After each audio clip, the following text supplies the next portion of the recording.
skeptics when talking about the rise of early Christianity has to do with classical works and whether or not Christianity showed their dominance on the ancient world by pillaging and taking all of the works from surrounding people and surrounding areas like the Romans and the Greeks. This myth is rooted in misconception and basic historical error. Christians did not steal and destroy and burn all of the work from antiquity. Many will try to claim that the ancient works were being destroyed around the time of 329 AD, and this is why Aquinas took over using a lot of the Aristotelian thoughts of their day by destroying all of his works, and the Catholic Church adopted Aquinas' new view.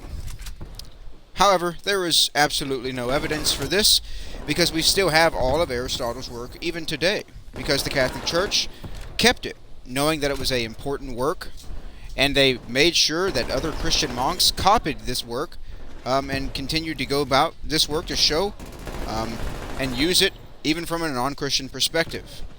Everybody, even today, can read all of Aristotle's work because the Catholics made sure to keep it preserved, along with Plato and any other Greek philosopher of that day and age.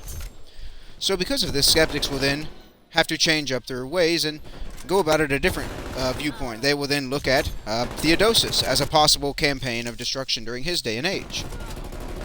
However, when looking at Theodosius' works, the only thing being destroyed was Christian writings. There was never a time in the Theodosian Code that describes him destroying any works that were non-Christian. The only works that they would have destroyed were Christian works that were seen as heretical or just basically wrong, a wrong view of their theological construct of that day. So they did not destroy any pagan work. Another claim is that Plato's Academy was destroyed by Justinian. However, the skeptic is wrong once again because Plato's Academy ended before Christianity existed. The Roman leader Lucius Cornelius besieged the city in around 86 BC, as it's told by Plutarch. To go even another step further, not only did Christians not destroy classical works of antiquity, they preserved them and used them for their own logic. We have the famous quotes by Tertullian of his day, and Tertullian asks, quote, "What has Athens to do with Jerusalem?" end quote. And many other Christians of that day stood up and answered Tertullian, and they said, it would have been guys, I should say first, it would be guys like Origen and Clement of Alexandria, John, and many other guys of their day, and they said quite a bit actually. They argued that all truth is God's truth, meaning non-Christians can make truth claims just as much as any Christian can make a truth claim. When the early Christians had started expanding and just using their new evangelical method of giving the gospel to the world, they did accept a lot of the Greek philosophy of that day and age.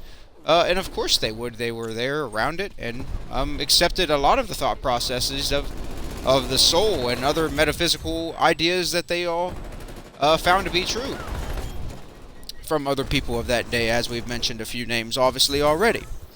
Augustine argued this in detail in a lot of his books of the day, and specifically De Doctrina Christina. Obviously they would not accept all pagan teachings, but just the ones that obviously made sense in their own philosophies. Aristotle had been one of the main medieval studies for nearly 8 centuries.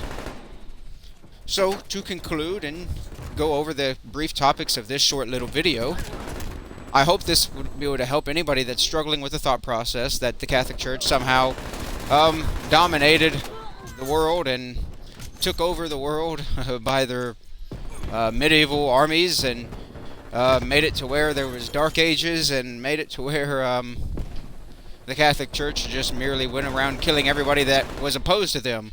There's just no evidence of this at all. Now, we can find select examples of this, of specific individual Catholic leaders, but for the totality of the Christian reign, the Catholic reign, we can see that this is just a answer that is just not derived in historical accuracy. And this can be obviously testified A couple sources I'll be using today to support this claim, if anybody is pondering, would be Tom Holland, the historian that wrote The Dominion.